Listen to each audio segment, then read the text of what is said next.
Je suis content dans un pantalon chino et un pull, donc je n'ai pas besoin de vêtements chics, je n'ai pas besoin de nourriture sophistiquée. T'as un iPad? J'ai pas d'iPad. Un iPhone? Non?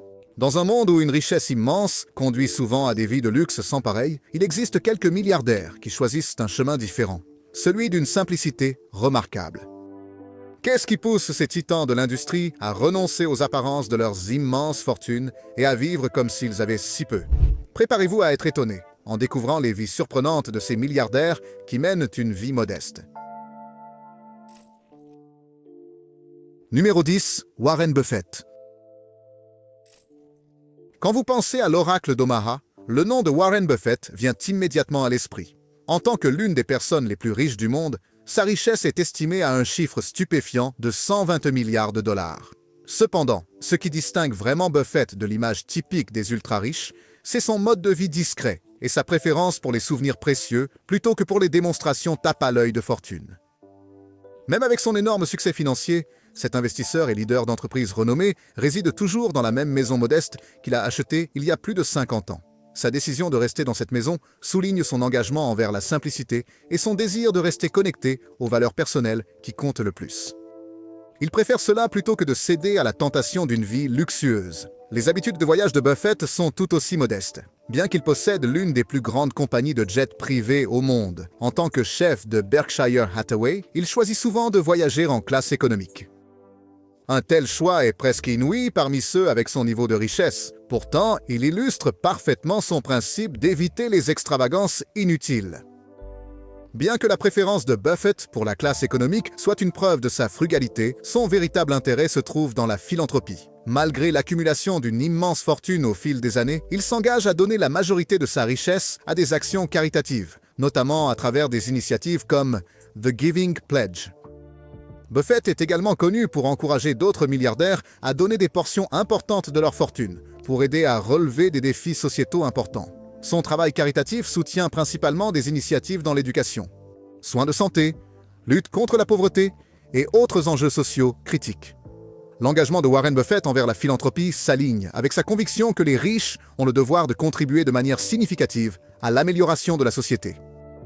Cette perspective le distingue comme un milliardaire qui non seulement évite les luxes somptueux, mais cherche aussi activement à utiliser ses ressources pour le bien commun. Son impact dépasse largement les contributions financières, car sa défense des pratiques commerciales éthiques et de la transparence a créé un héritage qui surpasse ses impressionnantes réalisations financières. Dans un monde où la richesse équivaut souvent à l'excès, Warren Buffett brille comme un modèle d'humilité. Nous rappelons tous que la vraie richesse se mesure non pas par ce que nous accumulons, mais par l'influence positive que nous laissons sur le monde. Alors, quels autres milliardaires regardent au-delà de leur richesse accumulée et vivent comme s'ils étaient pauvres? Continuez à regarder pour le découvrir. Numéro 9. David Sheriton. David Sheriton, un professeur de Stanford dont la valeur nette est estimée à 122,5 millions de dollars, n'est pas votre milliardaire typique. Malgré sa fortune immense, Sheriton se distance fermement du style de vie somptueux souvent associé à la richesse, exprimant une aversion claire pour la vie ostentatoire. Il a même exprimé son malaise face à des choix extravagants, comme construire des maisons avec un nombre excessif de salles de bain. Il trouve cela inutile et excessif. Contrairement à l'image traditionnelle des ultra-riches, David Sheriton choisit de mener une vie marquée par la modestie et la simplicité. Un exemple frappant de cela est sa décision de se couper les cheveux lui-même. Une tâche que beaucoup dans sa tranche financière délégueraient à un styliste professionnel. Cette approche personnelle de la toilette est la façon de Sheriton de se distancier de l'opulence souvent attendue des milliardaires. La préférence de Sheriton pour la simplicité se reflète encore dans ses arrangements de vie, car il réside dans la même maison depuis 1981. Son attachement à long terme à son domicile souligne sa préférence pour la stabilité et son manque d'intérêt pour upgrader constamment vers des propriétés plus extravagantes, une tendance courante parmi les riches. Ce lien avec sa résidence souligne la conviction de Sheriton dans l'importance de la familiarité et de la substance plutôt que du luxe. En outre, dans un monde où les voitures de luxe sont souvent perçues comme des symboles de statut, Sheriton se distingue en conduisant une Volkswagen de 1986. Ce choix, vieux de plusieurs décennies mais toujours fiable, illustre son rejet délibéré des véhicules tape à l'œil et en perpétuel changement généralement associé à la richesse. Sa décision de rester fidèle à une voiture modeste est en accord avec sa philosophie plus large d'éviter les extravagances inutiles. Cependant, quand il s'agit d'utiliser sa richesse pour le bien commun, Sheraton est tout sauf réservé. Ses efforts philanthropiques témoignent de son engagement à redonner à la société. Sheraton a fait un don important de 25 millions de dollars à l'école d'informatique de l'Université de Waterloo, ce qui a conduit à ce que l'institution soit renommée École d'informatique David R. Sheraton. Il a également contribué 2 millions de dollars à l'Université de la Colombie-Britannique pour soutenir l'initiative d'éducation scientifique Carl Wieman. Plus récemment, Sheraton a fait un don de 7,5 millions de dollars pour créer une nouvelle chaire académique en informatique et développer un cours axé sur la pensée computationnelle. Ces contributions généreuses mettent en avant son dévouement à faire progresser l'éducation et à soutenir les institutions qui favorisent la connaissance, plutôt que de se livrer à des démonstrations excessives de richesse. Quelle vie d'impact David Sheraton mène-t-il? Le prochain milliardaire est connu pour son extrême frugalité. Qui cela pourrait-il être? Découvrons-le. Numéro 8, Azim Premji. Azim Premji, souvent appelé le Bill Gates indien, est surtout connu pour son style de vie frugal. Premji vit avec une modestie exceptionnelle, au point qu'il surveille de près l'utilisation du papier toilette dans les locaux de son entreprise. Cela lui a valu une réputation d'être extrêmement économe. Imaginez être reconnu comme le patron qui surveille même les détails les plus banals des habitudes des employés. Cependant, avec une fortune nette dépassant 11 milliards de dollars, peut-être qu'une telle excentricité est son prérogative. Premji a gagné le surnom de Bill Gates indien, en raison de son succès dans la transformation d'une petite entreprise familiale, produisant de l'huile végétale en un géant technologique, Wipro Limited. Tout comme Gates, Premji a démontré un leadership exceptionnel dans l'industrie technologique, fabriquant même des ordinateurs similaires à International Business Machine. Pourtant, malgré sa grande richesse, la vie de Premji se caractérise par l'humilité, ce qui le distingue des autres milliardaires. Au-delà de son examen minutieux du papier toilette, Premji est également connu pour insister sur le fait que les travailleurs éteignent les lumières en partant pour la journée, montrant son approche méticuleuse pour éviter le gaspillage. Ce comportement est typique pour un milliardaire qui accorde de la valeur à chaque centime, même quand il s'agit de quelques heures d'électricité. Sa frugalité s'étend au-delà du lieu de travail jusqu'à sa vie personnelle. Malgré les moyens d'acheter n'importe quelle voiture de luxe, Premji a conduit une vieille Ford pendant des années jusqu'à ce qu'elle tombe finalement en panne. Quand il a fallu le remplacer, il a choisi une Toyota Corolla, guère un symbole de luxe. Après presque 10 ans, quand la Corolla avait besoin d'être remplacée, Premji a encore choisi une mise à niveau modeste. Au lieu d'acheter un nouveau véhicule, il a acheté une vieille Mercedes classe E à l'un de ses employés, en restant fidèle à son engagement envers un mode de vie frugal. Quel autre milliardaire s'engage à vivre frugalement comme Premji? Continuez à regarder pour en savoir plus. Numéro 7, Theo et Karl Albrecht. Aldi est souvent considéré comme la version européenne de Walmart, avec leurs fondateurs Theo et Karl Albrecht, accumulant une fortune nette de plus de 38 milliards de dollars. Venus de débuts modestes, avec une mère épicière et un père mineur, les premières expériences des frères Albrecht ont façonné à la fois leur empire de vente au détail et leur vie personnelle, même dans leurs dernières années. Cependant, ce ne sont pas seulement ces premières leçons qui les ont définies. Theo Albrecht a vécu une épreuve terrifiante lorsqu'il a été enlevé et retenu pendant 17 jours. Pendant cette période, Karl a négocié une rançon de 2 millions de dollars. Heureusement, les ravisseurs ont été attrapés, bien que seulement la moitié de la rançon ait été récupérée. Étonnamment, Karl a traité le paiement comme une dépense d'entreprise, soulignant l'approche pragmatique des frères, même dans les crises les plus personnelles. Après cet incident, les Albrecht ont choisi de vivre dans un isolement extrême. La maison de Karl, loin d'être ostentatoire, était une simple maison en forme de A, avec 4 niveaux, une petite terrasse et une antenne parabolique sur le toit. Sa modestie s'étendait à son mode de transport, car il continuait à conduire une Volkswagen des années 1980. Theo, quant à lui, est devenu profondément paranoïaque après son enlèvement, choisissant de se rendre au travail dans un véhicule blindé, changeant toujours de trajet pour assurer sa sécurité.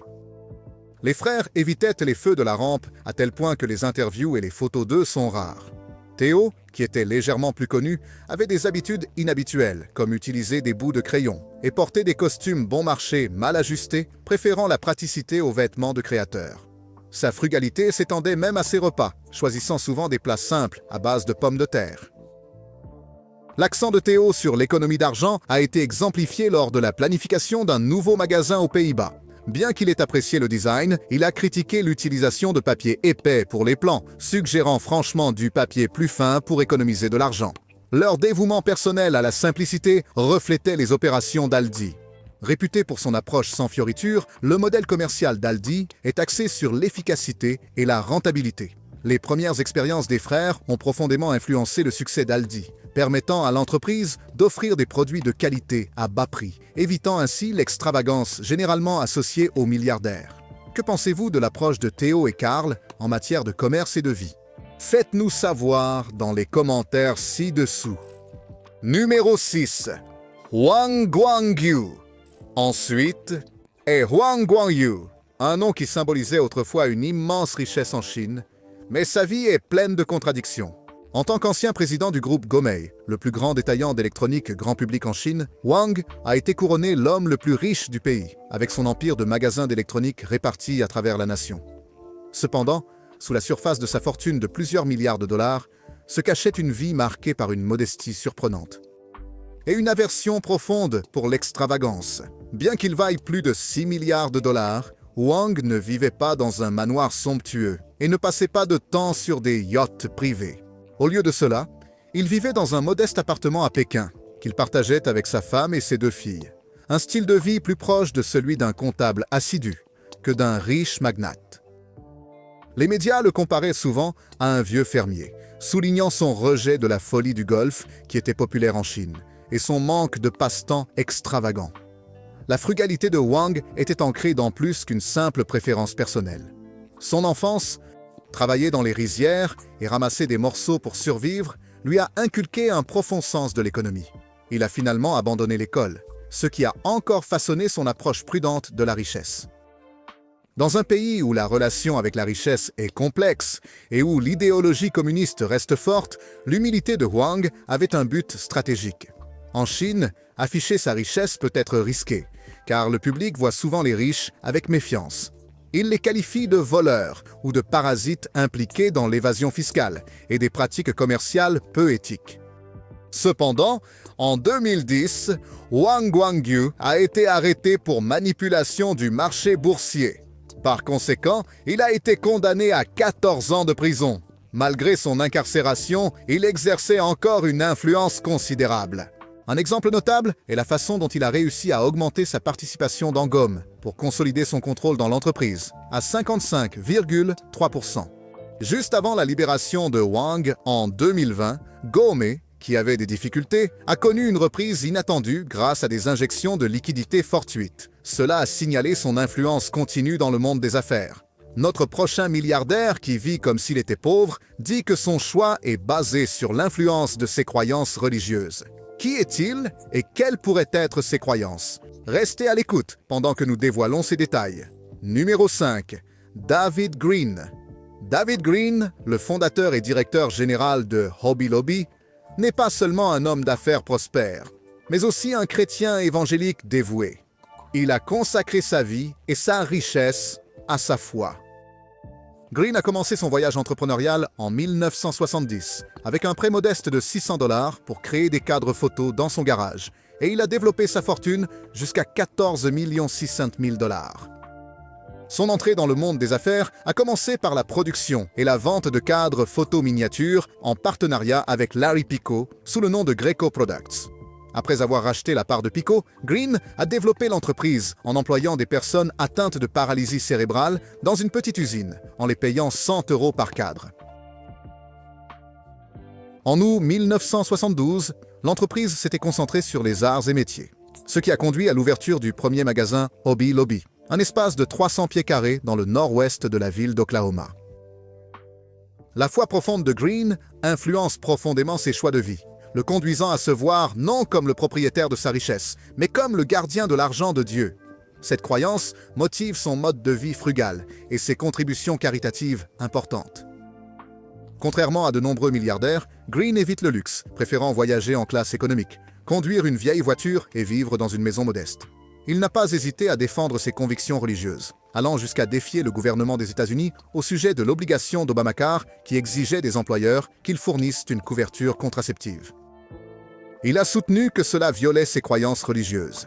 David Green se distingue comme l'un des plus grands donateurs individuels aux causes évangéliques dans le monde, ayant donné plus de 500 millions de dollars à divers ministères, missions et œuvres de charité.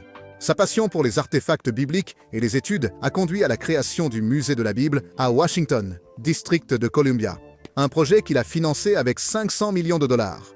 Fondée en 2010, l'Incorporation du Musée de la Bible, une organisation à but non lucratif fondée par la famille Green, possède le musée qui a ouvert ses portes le 17 novembre 2017.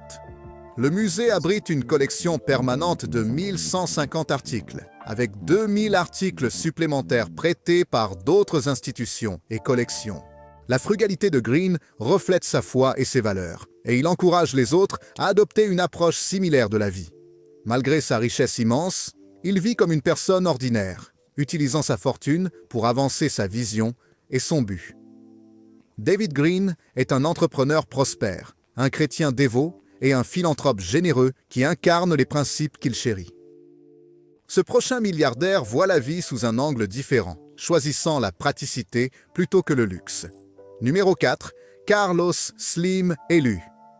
Carlos Slim élu, un magnate des affaires mondiales, a construit un vaste empire couvrant plusieurs industries, toutes enracinées dans ses origines de Mexico.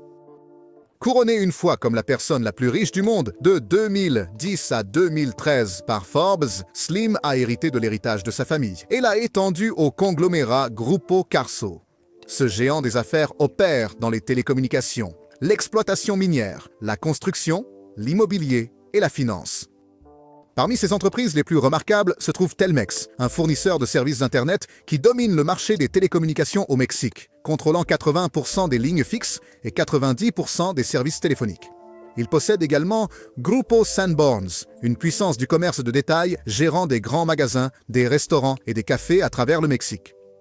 L'influence de Slim ne se limite pas au Mexique. Ses entreprises s'étendent à l'international avec des investissements dans des entreprises comme América Móvil, le 7e plus grand opérateur de réseau mobile au monde, ainsi que Saks Fifth Avenue et The New York Times, où il est le plus grand actionnaire individuel. Ces investissements internationaux ont renforcé sa réputation de leader visionnaire et influent.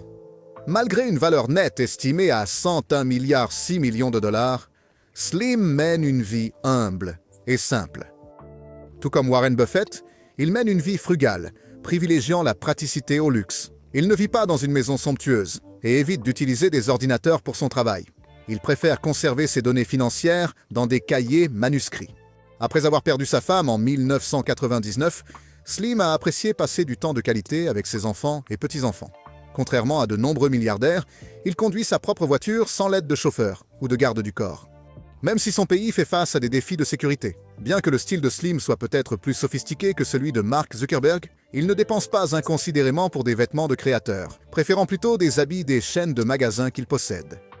À 83 ans, Slim a un goût raffiné pour l'art, la culture et la philanthropie. Bien qu'il ne souscrive pas à The Giving Pledge, une initiative de Bill Gates et Warren Buffett encourageant les personnes fortunées à donner au moins la moitié de leur fortune à des œuvres de charité, Slim a été généreux avec sa richesse. En 2011, il avait contribué 4 milliards de dollars, soit environ 5% de sa fortune, à la fondation Carlos Slim. Slim croit en l'importance de la philanthropie, mais il ne s'est pas engagé à donner plus de la moitié de sa richesse, comme l'ont fait Gates et Buffett. Il a conseillé aux jeunes entrepreneurs que les hommes d'affaires ont la responsabilité non seulement de donner, mais aussi de participer activement à la résolution des problèmes sociétaux. Reconnaissant sa générosité, Forbes a inclus Slim dans sa liste de 2019 des philanthropes les plus bienveillants du monde en dehors des États-Unis. Au Mexique, Slim a établi plusieurs fondations philanthropiques. L'une de celles-ci, la fondation Telmex, organise la Copa Telmex, un tournoi sportif amateur qui a été reconnu par le livre Guinness des records mondiaux en 2007 et 2008. A été reconnu comme le plus grand tournoi de ce type au monde en termes de participants. Ce prochain milliardaire a refusé de dépenser sans compter, même pour son mariage. Pourquoi? Découvrons-le. Numéro 3, Terry Gou. Terry Gou, un entrepreneur et homme politique milliardaire taïwanais, est le fondateur, ancien président et ancien directeur général de Foxconn.